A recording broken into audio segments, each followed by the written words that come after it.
Our gradient of our function, 2 times x plus 5, keep it simple. So that's the function we're going to work with. So if I'm dealing with increments of 1,000, 0.1 is going to be a very long time. And if I'm dealing with increments of 0.001, 0.1 is going to skip over my answer. So I won't get a very good answer. And then we look at precision. This tells us when to stop the algorithm. So again, very specific to what you're working on.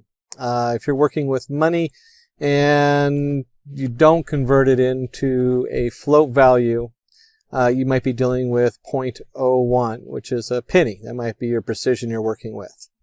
And then, of course, the previous step size, max iterations. We want something to cut out at a certain point. Usually that's built into a lot of minimization functions. And then here's our actual formula we're going to be working with. And then we come in and we go, while previous step size is greater than precision and iters is less than max iters. Say that 10 times fast. We're just saying if it's if we're still greater than our precision level, we still got to keep digging deeper. And then we also don't want to go past 1,000 or whatever this is, 1,000,000 or 10,000 running. That's actually pretty high. We almost never do max iterations more than like 100 or 200. Rare occasions you might go up to 400 or 500 if it's depending on the problem you're working with. So we have our previous equals our current. That way we can track time-wise.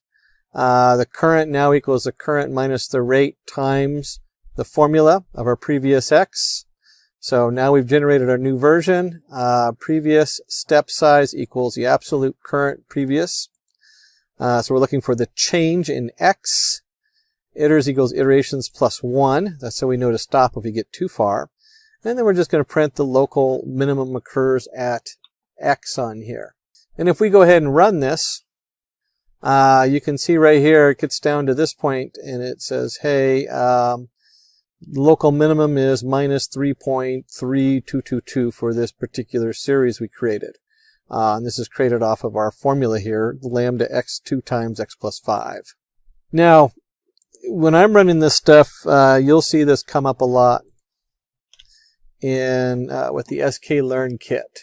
And one of the nice reasons of breaking this down the way we did is I could go over those top pieces. Those top pieces are everything when you start looking at these minimization toolkits in built-in code. And so from, we'll just do, it's actually docs.scipy.org, and we're looking at the scikit. There we go. Optimize, minimize. You can only minimize one value. You have the function that's going in. This function can be very complicated. So we used a very simple function up here. It could be, there's all kinds of things that could be on there. And there's a number of methods to solve this as far as how they shrink down. And your x naught. There's your start value. So your function, your start value, there's all kinds of things that come in here that you can look at, which we're not going to.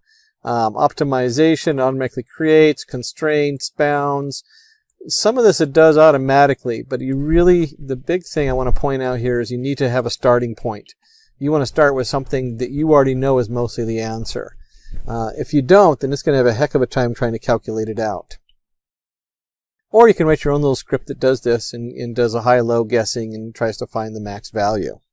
That brings us to statistics. What this is kind of all about is figuring things out. A lot of vocabulary in statistics. So statistics, well, I guess it's all relative. It's definitely not an EDL class. So a bunch of stuff going on in statistics. Statistics concerns with the collection, organization, analysis, interpretation, and presentation of data. That is a mouthful. So we have from end to end, where does it come from? Is it valid? What does it mean? How do we organize it? How do we analyze it? And then you got to take those analyses and interpret it into something that people can use, kind of reduce it to understandable. And nowadays you have to be able to present it. If you can't present it, then no one else is going to understand what the heck you did. So when we look at the terminologies, there's a lot of terminologies depending on what domain you're working in. So clearly if you're working in a domain that deals with viruses and T cells and how does, where does that come from, and you're studying the different people, then you're going to have a population. If you are working with mechanical gear, a little bit different. If you're looking for the wobbling statistics to know when to replace a rotor on a machine or something like that, that can be a big deal. We have these huge fans that turn in our sewage processing systems. And so those fans, they start to wobble and hum and do different things that the sensors pick up. At one point, do you replace them instead of waiting for it to break, in which case it costs a lot of money. Instead of replacing a bushing, you're replacing the whole fan unit. An interesting project that came up for our city a while back. So population. All objects or measurements whose properties are being observed. So that's your population, all the objects. It's easy to see it with people, because we have our population in large, but in the case of the sewer fans, we're talking about the fan units. That's the population of fans that we're working with. You have a parameter, a metric that is used to represent a population or characteristic. You have your sample, a subset of the population studied. You don't want to do them all, because then you don't have if you come up with a conclusion for everyone, you don't have a way of testing it. So you take a sample. Sometimes you don't have a choice. You can only take a sample of what's going on. You can't study the whole population.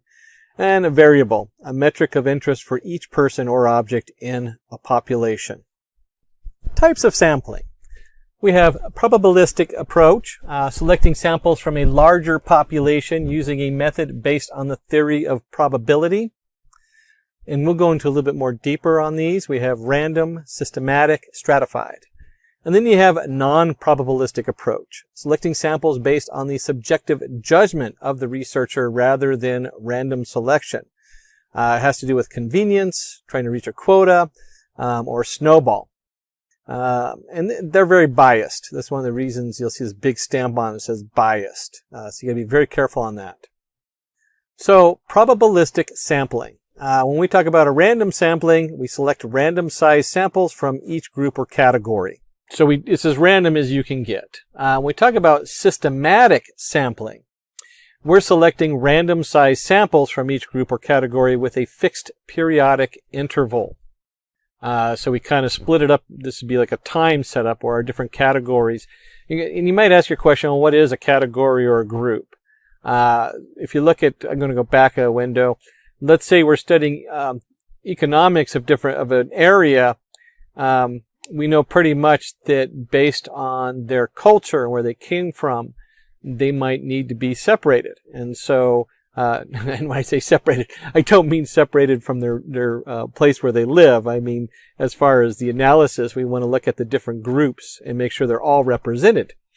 So if we had like an 80% of a group that is, say, Hispanic or Indian, and also in that same area, we have 20% who are, let's call her expatriates. They left America and they're nice, and your Caucasian group.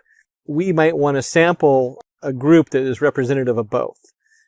So we're talking about stratified sampling, and we're talking about groups. Those are the groups we're talking about. And that brings us to stratified sampling, selecting approximately equal size samples from each group or category. This way we can actually separate the categories and give us an insight into the different cultures and how that might affect them in that area. So you can see these are very, very different, kind of depends on what you're working with as far as your data and what you're studying. And so we can see here, just to go a little bit more, we'd have selecting 25 employees from a company of 250 employees randomly. Don't care anything about them, what groups they're in, which office they're in, nothing. And we might be selecting one employee from every 50 unique employees in a company of 250 employees. And then we have selecting one employee from every branch in the company office. So we have all the different branches. There's our group, or our categories by the branch. And the category could depend on what you're studying. So it has a lot of variation on there. You see this kind of grouping and categorizing is also used to generate a lot of misinformation.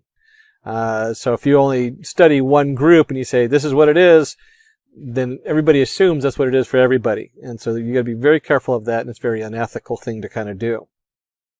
So types of statistics. When we talk about statistics, We're going to talk about descriptive and inferential statistics. There are so many different terms in statistics to break it up. So we're talking about a particular setup. So we're talking about descriptive and inferential statistics. The base of the word describe is pretty solid. You're describing the data. What does it look like? With inferential statistics, we're going to take that from the small population to a large population. So if you're working with a drug company, you might look at the data and say, these people were helped by this drug. They did 80% better as far as their health, or 80% better survival rate than the people who did not have the drug. So we can infer that that drug will work in the greater populace and will help people. So that's where you get your inferential. So we are predicting how it's going to affect the greater population. So descriptive statistics. It is used to describe the basic features of data and form the basis of quantitative analysis of data. So we have a measure of central tendencies. We have your mean, median, and mode. And then we have a measure of spread, like your range, your interquartile range, your variance, and your standard deviation. And we're going to look at all these a little deeper here in a second. But one of them you can think of is how the data differences, what's the max, min range, all that stuff is your spread. And anything that's just a single number is usually your central tendencies, measure of central tendencies. So we talk about the mean. It is the average of the set of values considered. What is the average outcome of whatever's going on? And then your median separates the higher half and the lower half of data. So where's the center point of all your different data points? So your mean might have a couple really big numbers that skew it, so that the average is much higher than if you took those outliers out, where the median would, by separating the high from the low, might give you a much lower number. You might look at it and say, oh, that's odd. Why is the average so much higher than the median? Well, it's because you have some outliers. Or why is it so much lower? And then the mode is the most frequent appearing value. This is really interesting if you're studying economics and how people are doing. You might find that the most common income, like in the U.S., was $1,240,000 a year, where the average was closer to $80,000. And it's like, wow, what a difference. Well, there's some people who have a lot of money, and so that skews that way up. So the average person is not making that kind of money. And then you look at the median income, and you're like, well, the median income is a little bit closer to the average. So it does create a very interesting way of looking at the data. Again, these are all central tendencies, single numbers you can look at for the whole spread of the data. And we look at the measure of central tendencies. The mean is the average marks of a student in a classroom. So here we have the mean, sum of the marks of the students, total number of students. And as we talked about the median, if we have 0 through 10, and we take half the numbers and put them on one side of the line, half the numbers on the other side of the line, we end up with 5 in the middle. And then the mode. What mark was scored by most of the students in a test? In a simple case where most people scored like an 82% and got certain problems wrong, easy to figure out. Not so easy when you have different areas where, like, you have like the, let's go back to economy. A little bit more difficult to calculate if you have a large group that makes 30,000 and a slightly bigger group that makes 26,000. So what do you put down for the mode? Certainly there's a number of ways to calculate that, and there's actually different variations depending on what you're doing. So now we're looking at a measure of spread, range. What's the difference between the highest and the lowest value? First thing you want to look at, it's we had everybody in the test scored between 60 and 100%. Somebody got 100%, or maybe 60 to 90%. It was so hard that a lot of people could not get 100%. Then you have your interquartile range. Quartiles divide a rank-ordered data set into 4 equal parts. Very common thing to do as part of all the basic packages, whether you're working in data frames with pandas, whether you're working in Scala, whether you're working in R. You'll see this come up where they have range, your min, your max, and then it'll have your interquartile range. How does it look like in each quarter of data? Variance measures how far each number in the set is from the mean and therefore from every other number in the set. So you have like how much turbulence is going on in this data. And then the standard deviation. It is the measure of the variance or the dispersion of a set of values from the mean. And you'll usually see, if I'm doing a graph, I might have the value graphed, and then based on the error, I might graph the standard deviation and the error on the graph as a background, so you can see how far off it is. So standard deviation is used a lot. So measurement of spread. Marks of a student out of 100. We have here from 50 to 63 or 50 to 90. So the range, maximum marks, minimum marks, we have 90 to 45, and the spread of that is 45, 90 minus 45.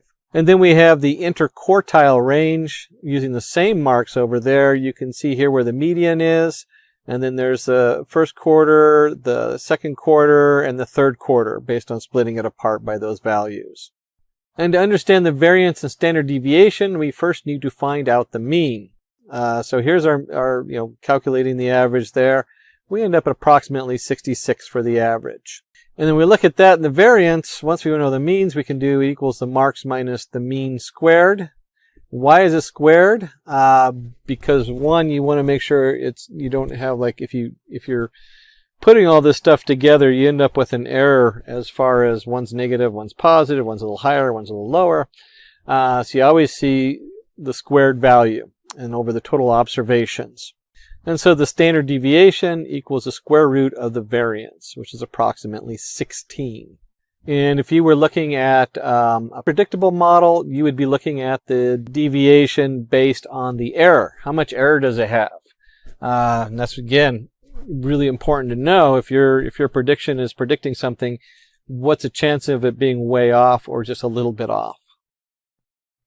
Now that we've looked at the tools, as far as some of the basics for doing your statistics and what we're talking about, let's go ahead and pull up a little demo and show you what that looks like in Python code, so you can get some little hands-on here. For that, let's go back into our Jupyter Notebook in Python. Now, almost all of this you can do in NumPy. Last time we worked in NumPy. This time we're going to go ahead and use pandas. And if you remember from pandas on here, this is basically a data frame, rows, columns. Let's just go ahead and do a print df.head and run that.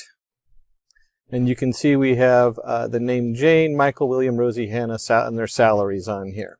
And of course, instead of having to do all those hand calculations and add everything together and divide by the total, we can do something very simple on this, like use the command mean in pandas. And so if I go ahead and do this, print df, pick our column, salary, because we want to find the means of that column. We want to find the means of that column. And we go ahead and print this out, and you can see that the average income on here is 71,000. And let's just go ahead and do this. We'll go ahead and put in means. And if we're going to do that, we also might want to find the median. And the median is very similar, except it actually is just median. We're used to means and average. It's kind of interesting that they use the two different words. There can be, in some computations, slight differences, but for the most part, the means is the average. And then the median, oops, let's put a median here, df salary, that way it displays a little better. We can see the median is 54,000, so the halfway mark is significantly below the average. Why? Because we have somebody in here who makes 189,000. Darn you, Rosie, for throwing off our numbers. But that's something you'd want to notice. This is the difference between these is huge, and so is what is the meaning behind that when you're studying a populace and looking at the different data coming in.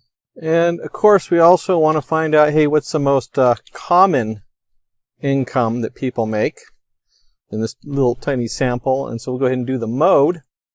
And you can see here with the mode, it's at 50,000. So this is very telling that most people are making 50,000. The middle point is at 54,000. So half the people are making more than that. What that tells me is that if the most common income is below the median, then there's a lot of high salaries going up, but there's some really low salaries in there.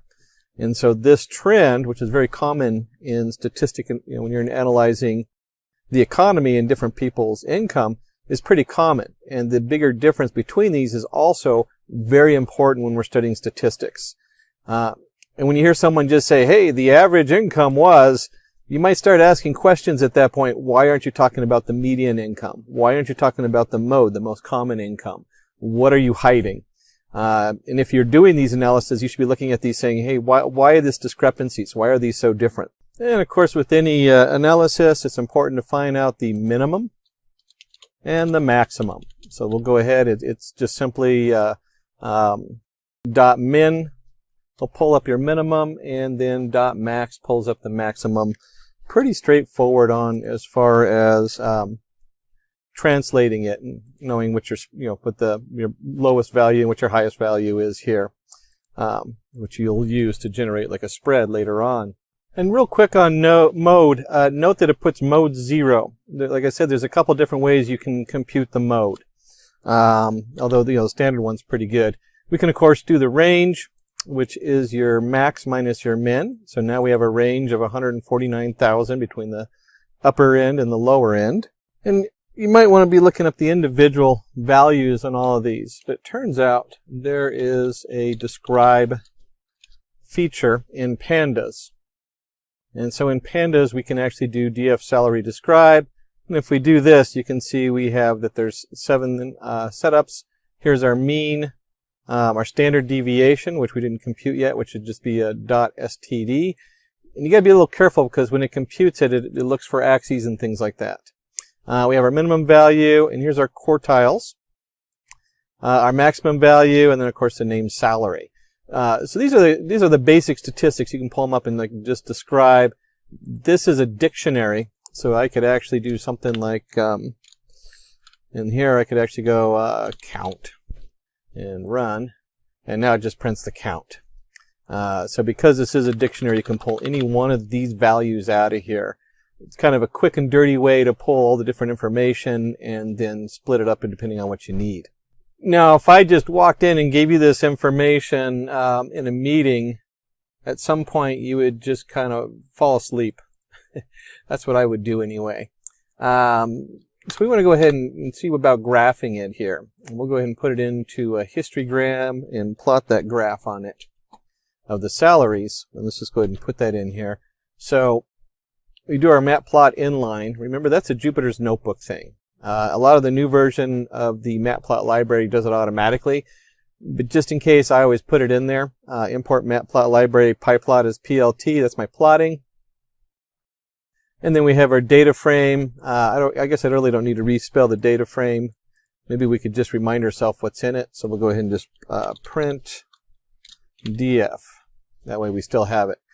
And then we have our salary, df salary, salary.plot history title, salary distribution, color gray, plot AXV line, salary, the mean value. So we're going to take the mean value, color violet, line style dash. This is just all making it pretty. What color, dash line, line width of 2, that kind of thing. And the median. And let's go ahead and run this just so you can see what we're talking about. And so up here, we are taking on our plot. So here's the data. Here's our data frame printed out so you can see it with the salaries. And we're looking at the salary distribution. And just look at this, the way the salary is distributed. You have our, in this case, we did, let's see, we had red for the median. We have violet for our average or mean. And you can just see how it really, I mean, here's our outlier. Here's our person who makes a lot of money.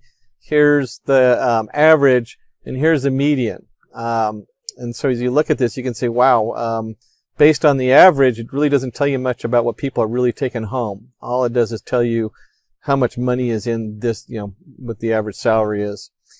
So some of the things you want to take away in addition to this is that it's very easy to plot an AXV line. These are these up and down lines for your markers. And as you display the data, I mean, you can add all kinds of things to this and get really complicated. Keeping it simple is pretty straightforward. I look at this and I can see we have a major outlier out here. We can definitely do a histogram and stuff like that. But, picture's worth 1,000 words. What you really want to make sure you take away is that we can do a basic describe, which pulls all this information out, and we can print any of the individual information from the describe, because this is a dictionary. And so if we want to go ahead and look up the mean value, we can also do describe mean. So if you're doing a lot of statistics, being able to, it doesn't have the print on there, so it's only going to print the last one, which happens to be the mean. You can very easily reference any one of these. And then you can also, if you're doing something a little bit more complicated and you don't need just the basics, you can come through and pull any one of the individual references from the pandas on here. So now we've had a chance to describe our data.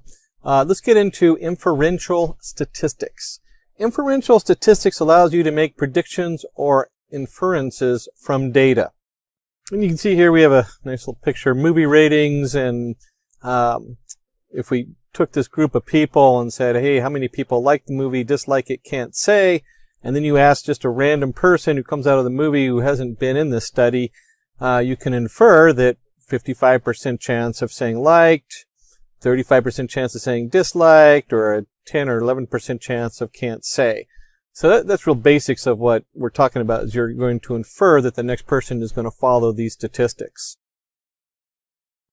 So let's look at point estimation. It is a process of finding an approximate value for a population's parameter, like mean or average, from random samples of the population. Let's take an example of testing vaccines for COVID-19.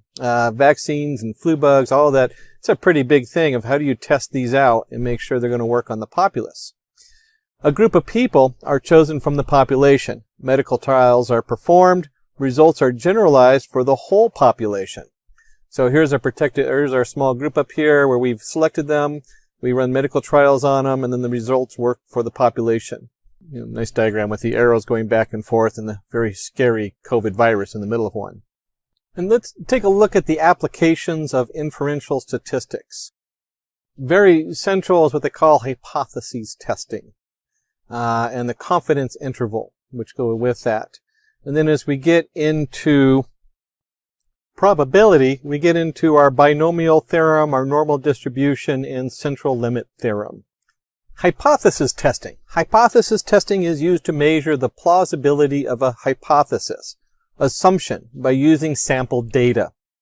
Now, when we talk about theorems, theory, hypothesis, keep in mind that if you are in a philosophy class, theory is the same as hypothesis, where theorem is a scientific statement that is something that has been proven, although it is always up for debate, because in science we always want to make sure things are up to debate. So a hypothesis is the same as a philosophical class calling a theory, where theory in science is not the same. Theory in science says this has been well proven.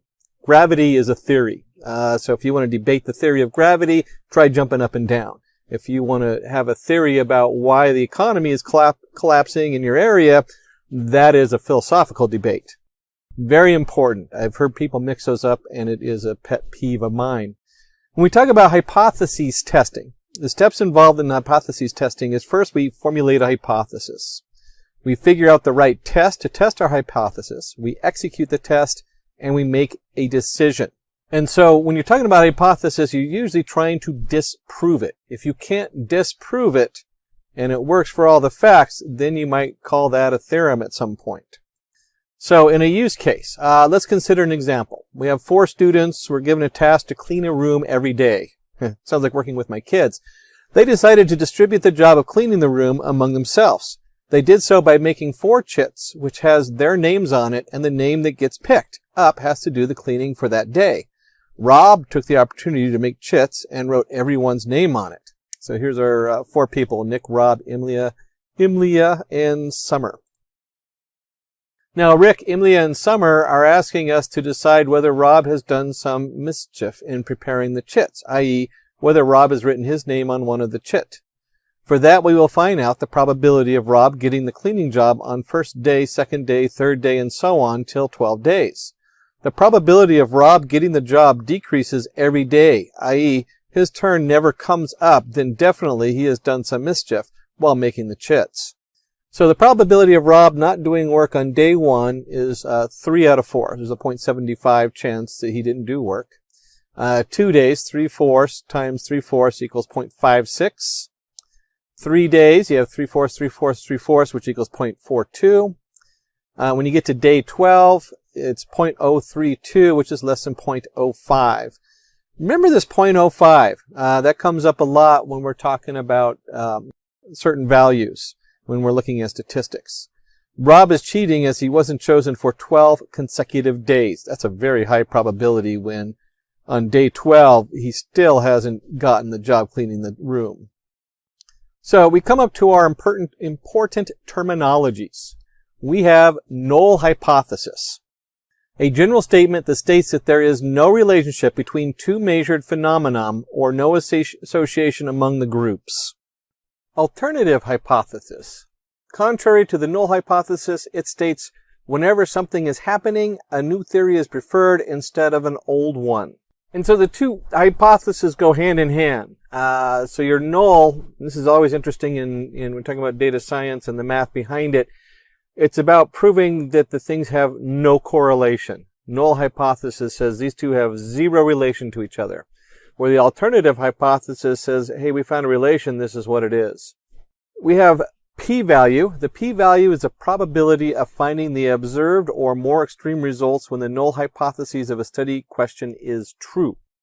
And the t-value. It is simply the calculated difference represented in units of standard error. The greater the magnitude of t, the greater the evidence against the null hypothesis. And you can look at the t-value as being specific to the test you're doing, where the p-value is derived from your t-value, and you're looking for what they call the 5% or the 0.05, showing that it has a high correlation. So digging in deeper, let's assume that a new drug is developed with the goal of lowering the blood pressure more than the existing drug. And this is a good one because the null value here isn't that you don't have any drug. The null value here is that it's better than the existing drug. The new drug doesn't lower the blood pressure more than the existing drug. Now, if we get that, that says our null hypothesis is correct. There is no correlation, and the new drug is not doing its job. The alternative hypothesis, the new drug does significantly lower the blood pressure more than the existing drug. Yay, we got a new drug out there. And that's our alternative hypothesis, or the H1 or HA. And we look at the p-value, results from the evidence like medical trials showing positive results which will reject the null hypothesis. And again, they're looking for a 0.05 or 5%. And the t-value, comparing all the positive test results and finding means of different samples in order to test hypothesis. So this is specific to the test. What percentage of increase did they have? And this leads us to the confidence intervals. A confidence interval is a range of values we are sure our true values of observations lie in. Let's say you asked a dog owner around you and asked them, how many cans of food do you buy for your per year for your dog? Through calculations, you got to know that on an average, around 95% of the people bought around 200 to 300 cans of food. Hence, we can say that we have a confidence interval of 2-300, where 95% of our values lie in that data spread. And the graph really helps a lot, so you can start seeing what you're looking at here, where you have the 95%. You have your peak. In this case, it's a normal distribution, so you have the nice bell curve equal on both sides. It's not asymmetrical. And 95% of all the values lie within a very small range, and then you have your outliers, the 2.5% going each way. So we touched upon hypothesis, and we're going to move into probability. So you have your hypothesis. Once you've generated your hypothesis, we want to know the probability of something occurring. Probability is a measure of the likelihood of an event to occur. Any event can be predicted with total certainty and can only be predicted as a likelihood of its occurrence. So any event cannot be predicted with total certainty. It can only be predicted as a likelihood of its occurrence. Score prediction, how good you're going to do in whatever sport you're in, weather prediction, stock prediction. If you've studied physics and chaos theory, even the location of the chair you're sitting on has a probability that it might move 3 feet over. Granted, that probability is 1 in like, I think we calculated it as under 1 in trillions upon trillions. So it's, the better the probability, the more likely it's going to happen. There are some things that have such a low probability that we don't see them. So we talk about a random variable. Random variable is a variable whose possible values are numerical outcomes of a random phenomena. So we have the coin toss. How many heads will occur in the series of 20 coin flips? Probably, on average they're 10, but you really can't know because it's very random. How many times a red ball is picked from a bag of balls, if there's equal number of red balls and blue balls and green balls in there. How many times the sum of digits on 2 dice result are 5 each. So, there's how often are you going to roll 2 5s on your pair of dice. So in a use case, let's consider the example of rolling 2 dice. We have a random variable outcome equals y. You can take values 2, 3, 4, 5, 6, 7, 8, 9, 10, 11, 12. So we have a random variable and a combination of dice. And instead of looking at how many times both dice will roll 5, let's go ahead and look at total sum of 5. And you have, as far as your random variables, you can have a 1, 4 equals 5, 4, 1, 2, 3, 3, 2. So 4 of those rolls can be 4. If you look at all the different options you have, 4 of those random rolls can be a 5. And if we look at the total number, which happens to be 36 different options, you can see that we have 4 out of 36 chance every time you roll the dice that you're going to roll a total of 5. You're going to have an outcome of 5. And we'll look a little deeper as to what that means. But you could think of that at what point, if someone never rolls a 5 or they always roll a 5, can you say, hey, that person's probably cheating? We'll look a little closer at the math behind that.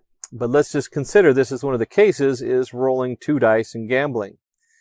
There's also binomial distribution. It is the probability of getting success or failure as an outcome in an experiment or trial that is repeated multiple times. And the key is bi, meaning 2, binomial. So passing or failing an exam, winning or losing a game, and getting either head or tails. So if you ever see binomial distribution, it's based on a true-false kind of setup. You win or lose. Let's consider a use case. And let's consider the game of football between 2 clubs, Barcelona and Dortmund. The teams will have to play a total of 4 matches, and we have to find out the chances of Barcelona winning the series. So we look at the total games, and we're looking at 5 different games or matches. Let's say that the winning chance for Barcelona is 75% or 0.75.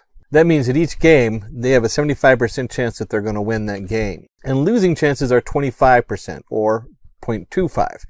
Clearly 0.75 plus 0.25 equals 1. So that accounts for 100% of the game. Probability for getting K wins in matches is calculated. And we're talking like, so if you have 5 games and you want to know if I play, how many wins in those 5 games should I get? What's the percentage on those? And the probability for getting K wins in matches is calculated by Px equals K equals NCK P to the K, Q to the N minus K. Here, P is the probability of success and Q is the probability of failure. And so we can do total games of N equals 5, where K equals 0, 1, 2, 3, 4, 5. P, which is the chance of winning, is 0.75. Q, the chance of losing, equals 1 minus P, which equals 1 minus 0.075, which equals 0.25. The probability that Barcelona will lose all of the matches can then just plug in the numbers, and we end up with a 0.0009765,625. So a very small chance they're going to lose all their matches. And we can plug in the value for 2 matches. Probability that Barcelona will win at least 2 matches is 0.0878. And of course we can go on to the probability that Barcelona will win 3 matches, the 0.26, and of course 4 matches, and so on. And it's always nice to take this information and let's find the cumulative discrete probabilities for each of the outcomes. Where Barcelona has won 3 or more matches, x equals 3, x equals 4, x equals 5. And we end up with the P equals 0.264 plus 0.395 plus 237, which equals 0.89.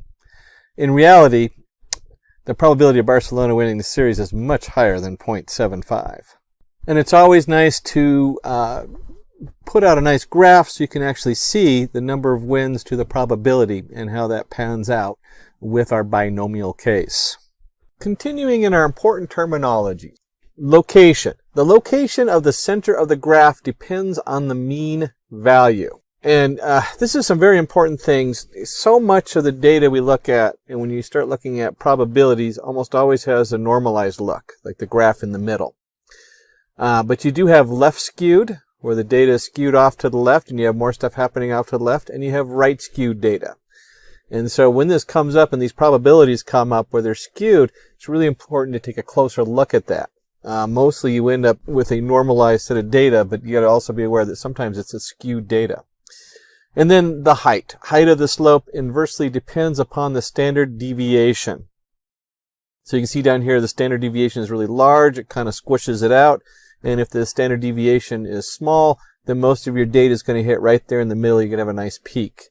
And so being aware of this, that you might have a probability that fits certain data, but it has a lot of outliers. So if you have a really high standard deviation, if you're doing stock market analysis, this means your predictions are probably not going to make you much money. Where if you have a very small deviation, you might be right on target and set to become a millionaire. Which leads us to the z-score. Z-score tells you how far from the mean a data point is. It is measured in terms of standard deviations from the mean. Around 68% of the results are found between one standard deviation. Around 95% of the results are found between two standard deviations. And you read the symbols. Of course, they love to throw some Greek letters in there. We have mu minus 2 sigma. Mu is just a quick way. It's a kind of funky U. It just means the mean. And then the sigma is the standard deviation. And that's the O with the little arrow off to the right, or the little waggly tail going up. The O with the line on it. So mu minus 2 sigma is your 95% of the results are found between two standard deviations. Central limit theorem. This goes back to the skew. If you remember, we were looking at the skew values on this previous slide. Have left skewed, normalized, and right skewed. When we're talking about it being skewed or not skewed, the distribution of the sample means will be approximately normally distributed, evenly distributed, not skewed, if you take large random samples from the population with the mean, mu, and the standard deviation, sigma, with replacement. And you can see here, of course, we have our mu minus 2 sigma and the spread down here, the mean, the median, and the mode. And so when you're talking about very large populations, these numbers should come together and you shouldn't have a skewed value. If you do, that's a flag that something's wrong. That's why this is so important to be aware of what's going on with your data, where your samples are coming from, and the math behind it. And if you're going to do all this, we got to jump into conditional probability. The conditional probability of an event A is a probability that the event will occur given the knowledge that an event B has already occurred. And you'll see this as Bayes' theorem, B-A-Y-E-S, Bayes. And this is read, I mean, you have these funky looking little P brackets, A, B. This is the probability of A being true while B is already true. And you have the probability of B being true when A is already true. So P, B of A. The probability of A being true divided by the probability of B being true. And we talk about Bayes' theorem, which occurred back in the 1800s when he discovered this. This is such an important formula. And it's not, if you actually do the math, you could just kind of do xy equals jk, and then you divide them out, and you're going to see the same math. But it works with probabilities, which makes it really nice. And so if you have you might have 8 or 9 different studies going on in different areas. Different people have done the studies. They brought them together.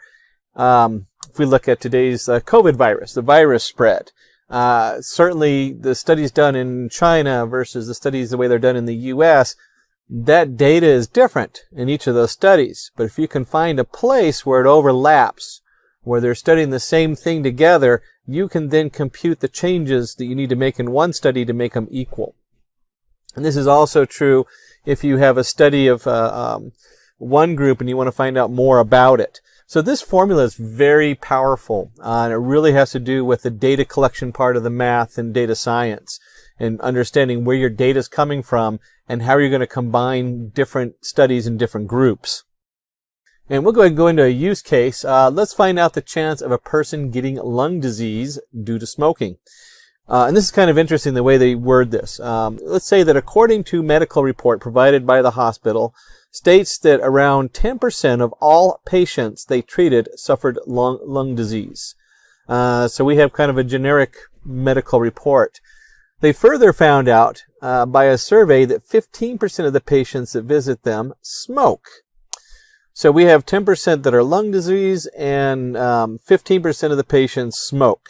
And finally, 5% of the people continued smoke even when they had lung disease. Not the brightest choice, but it is an addiction, so it can be really difficult to kick. And so we can look at the probability of A. Prior probability of 10% people having lung disease.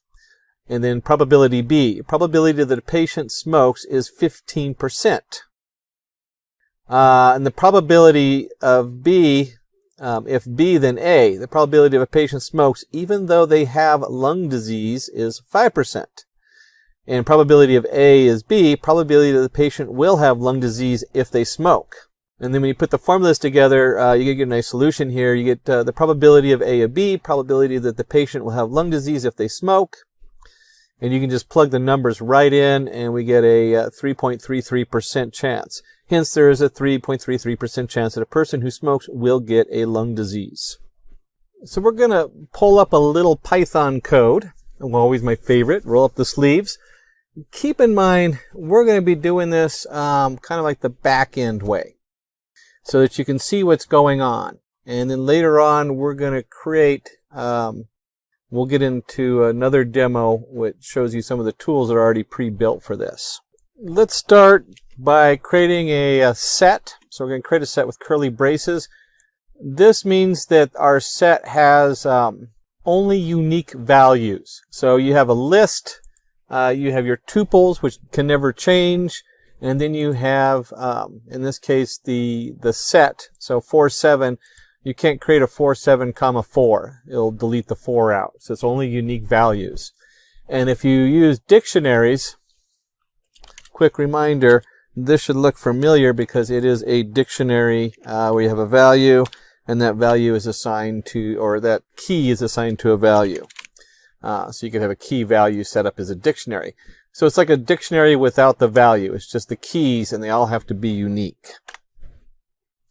And if we run this, we have a set of 4, 7. We can also take a list, a regular setup, and I'm going to go ahead and just throw in another number in here, 4, and run it. And you can see here, if I take my list 1, 2, 3, 4, 4, and I convert it to a set, and here it is, my set from list equals set, my list. The result is 1, 2, 3, 4. So it just deletes that last 4 right out of there. And with the sets, you can also go in there and print, here is my set, 3 is in the set, and then if you do 3 in my set, that's going to be a logic function. And 1 in my set, 6 is not in the set, and so forth. If we run this, we get 3 is in the set true, 1 is in the set false, because 3, 5, 7 is another 1. 6 is in the set, 6 is not in the set, so not in my set. You can also use this with the list. We could have just used 3, 5, 7, and it would have the same response on there, is 3 in. Usually you do if 3 is in, but 3 in my set still works on just a regular list. And we'll go ahead and do a little iteration. We're going to do kind of the dice one. Remember 1, 2, 3, 4, 5, 6. And so we're going to bring in an iteration tool and import product as product. And I'll show you what that means in just a second. So we have our 2 dice. We have dice A, and it's going to be a set of values. You can only have 1 value for each one. That's why they put it in a set. And if you remember from range, it is up to 7. So this is going to be 1, 2, 3, 4, 5, 6. It will not include the 7. And the same thing for our dice B. And then what we're going to do is we're going to create a list which is the product of A and B. So what's A plus B? And if we go ahead and run this, it'll print that out, and you'll see, in this case, when they say product, because it's an iteration tool, we're talking about creating a tuple of the two. So we've now created a tuple of all possible outcomes of the dice, where dice A is 1, 2, 3, 1 to 6, and dice B is 1 to 6. And you can see 1 to 1, 1 to 2, 1 to 3, and so forth. You remember we had a slide on this earlier where we talked about all the different outcomes of a dice. We can play around with this a little bit. We can do in dice equals 2, dice faces 1, 2, 3, 4, 5, 6. Another way of doing what we did before, and then we can create an event space where we have a set which is the product of the dice faces repeat equals in dice. And we'll go ahead and just run this. And you can see here it just again puts it through all the different possible variables we can have. And then if we wanted to take the same set on here and print them all out like we had before, we can just go through for outcome and event space, outcome and equals. So the event space is creating a sequence, and as you can see here when we print it out, it stacks them versus going through and putting them in a nice line. And we'll go ahead and do something, let's go print. Since we have the end printing with a comma, that just means it's not going to hit the return going down to the next line. And we'll go ahead and do the length of our event space. That'll be an important variable we're going to want to know in a minute. And of course, if I get carried away with my typing of length, we'll print it twice and it'll give me an error. So we have 36 different possible variations here. And we might want to calculate something like, what about the multiple of 3? What if we want to have the probability of the multiple of 3 in our setup? And so we can put together the code for the outcome and event space of x, y equals outcome. If x plus y remainder 3, so we're going to divide by 3 and look at the remainder, and it equals 0, then it's a favorable outcome. And we're going to pop that outcome on the end there. And we'll turn it into a set. So the favorable outcome equals a set. Not necessary because we know it's not going to be repeating itself, but just in case, we'll go ahead and do that. And if we want to print out the outcome, we can go ahead and see what that looks like. And you can see here, these are all multiples of 3. 1 plus 2 is 3, 5 plus 4 is 9, which divided by 3 is 3, and so forth.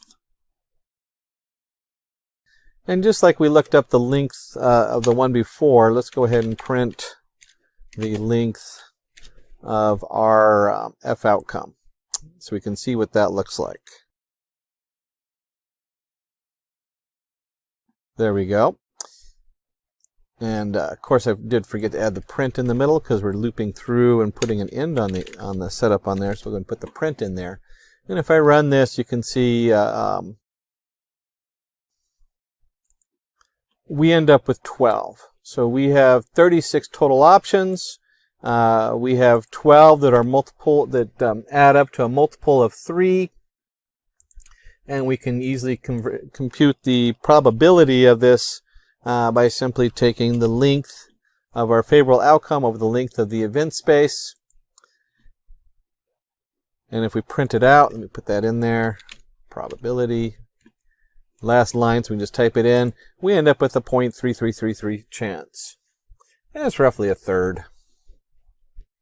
And we might want to make this look nice, so let's go ahead and put in another line there. The probability of getting the sum, which is a multiple of 3, is 0.3333.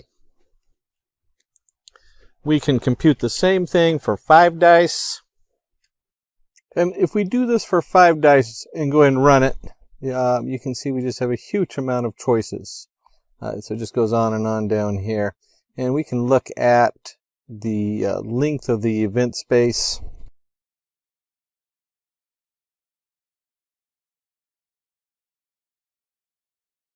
And we have over 7,776 choices. That's a lot of choices.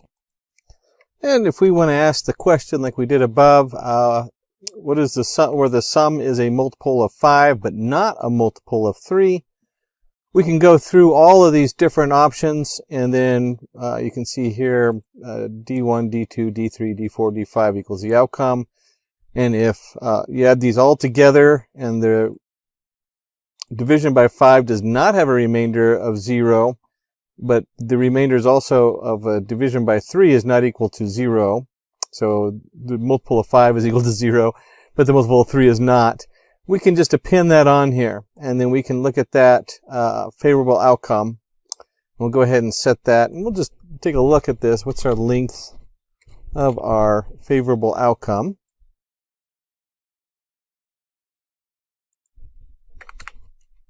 It's always good to see what we're working with. And so we have 904 out of 776. And then, of course, we can just do a simple division to get the probability on here. What's the probability that we're going to roll a multiple of 5 when you add them together, but not a multiple of 3? And so we're just going to divide those two numbers, and you can see here we get 0.116255, or 11.62%. And so you can really have a nice visual that this is not really complicated math right here on probabilities. It's just how many options do you have, and how many of those are you possibly going to be able to come up with the solution you're looking for. And this leads us to a confusion matrix. A confusion matrix is a table which is used to describe the performance of a classification model on a set of test data for which the true values are known. And so you'll see on the left we have the predicted and the actual.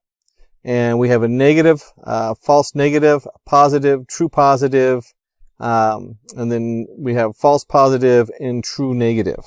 And you can think of this as your predicted model. What does that mean? That means if you divided your data and you used 2/3 of it to create the model, you might then test it against an actual case for the last third to see how well it comes out. How many times was it true positive versus false positive? It gave a false positive response.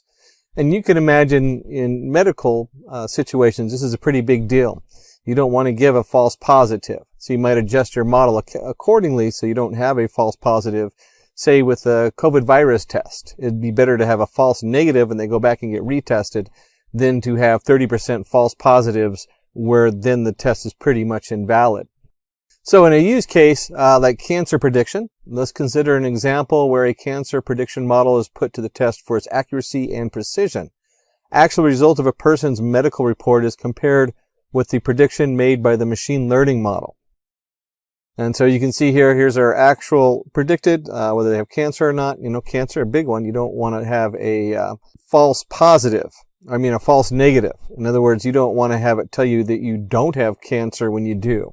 So that would be something you'd really be looking for in this particular domain. You don't want a false negative. And this is, again, you know, you've created a model. You have hundreds of people or thousands of pieces of data that come in. There's a real famous case study where they have the imagery and all the measurements they take, and there's about 36 different measurements they take. And then if you run a basic model, you want to know just how accurate it is. How many negative results do you have that are either telling people they have cancer that don't, or telling people that don't have cancer that they do. And then we can take these numbers and we can feed them into our accuracy, our precision, and our recall. So accuracy, precision, and recall. Accuracy metric to measure how accurately the results are predicted. And this is your total true, where you got the right results, you add them together, the true positive, the true negative, over all the results. So what percentage of them were accurate versus what were wrong. When we talk about precision, is a metric to measure how many of the correctly predicted cases are actually turned out to be positive. So we have a precision on true positive. Again, if you're talking about like COVID testing with the viruses, you really want this to be a high number. You want this true, that to be the center point, where you might have the opposite if you're dealing with cancer, where you want no false negatives. So this is your metric on here. Precision is your test positive, true positive plus false positive. And then your recall, how many of the actual positive cases we were able to predict quickly with our model. So test positive is the test positive plus the false negative on there. And we'll want to go ahead and do a demo on the naive Bayes classifier. Before I get too far into naive Bayes classifier, because we're going to pull it from the sklearn,